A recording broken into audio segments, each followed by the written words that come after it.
పిన్నెల్లి రామకృష్ణారెడ్డి సోదరులపై కుట్రపూరిత కేసులు పెడుతున్నారని ఆరోపిస్తూ కేపీహెచ్బీ టెంపుల్ బస్టాండ్ వద్ద వైఎస్ఆర్సీపీ శ్రేణులు నిరసన వ్యక్తం చేశారు. ఈ కార్యక్రమంలో ఎర్రగొండపాలెం ఎమ్మెల్యే తాడిపత్రి చంద్రశేఖర్, వైఎస్ఆర్సీపీ అధికార ప్రతినిధి కారుమూరి వెంకటరెడ్డి, సంయుక్త కార్యదర్శి మల్లు సురేంద్రారెడ్డి, స్పోక్ పర్సన్ శేఖర్ రెడ్డి తదితరులు పాల్గొన్నారు.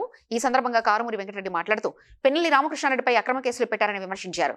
వి స్టాండ్ విత్ పిన్నెల్లి బ్రదర్స్ అంటూ నినాదాలు చేశారు. పల్నాడు జిల్లా ముద్దుబిడ్డ శ్రీ పిన్నెల్లి రామకృష్ణారెడ్డి గారు అలాగే ఆయన సోదరుడు వెంకటరామరెడ్డి గారి మీద అక్రమ కేసులు పెట్టి అన్యాయంగా దుర్మార్గంగా జైలుపాలు చేసినారు.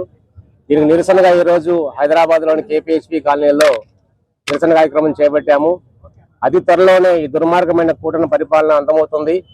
ఈరోజు ప్రజలందరూ సున్నితంగా గమనిస్తున్నారు. ప్రజాపాలన గాలి వదిలేసి నాయకుల మీద కేవలం కక్షపూరితంగా ఈ కూటమి ప్రభుత్వం రాజ్యాంగం రెడ్ బుక్ రాజ్యాంగం అమలు చేస్తుంది. ప్రయత్నాలు అరెస్టు చేస్తూ పోతున్నారు. ఇది ఏమాత్రం మంచిది కాదు. మేము ఎక్కడో దూరంగా ఉన్నా కూడా మాకు ఇంత బాధాకరంగా అనిపించింది కాబట్టి ఈ రోజున హైదరాబాద్ కూటి ప్రాంతంలో ఈ పిన్నెల్లి అభిమానులందరూ కలిసి ఇక్కడ మా నిరసన తెలియజేస్తున్నాం. దీనికి అకౌంటబిలిటీ తీసుకోవాల్సి ఉంటుంది. ప్రజలు అడిగే ప్రశ్నలకి మీరు సమాధానం చెప్పాలి. ప్రతిపక్షంగా జగన్మోహన్ రెడ్డి గారు అడిగే ప్రశ్నలకి మీరు సమాధానం చెప్పాలి. అవేమీ చెప్పరు.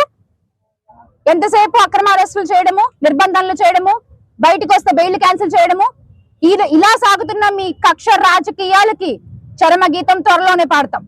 Please like and share, subscribe to BCN Telugu News. Please like, share and subscribe to BCN Telugu News.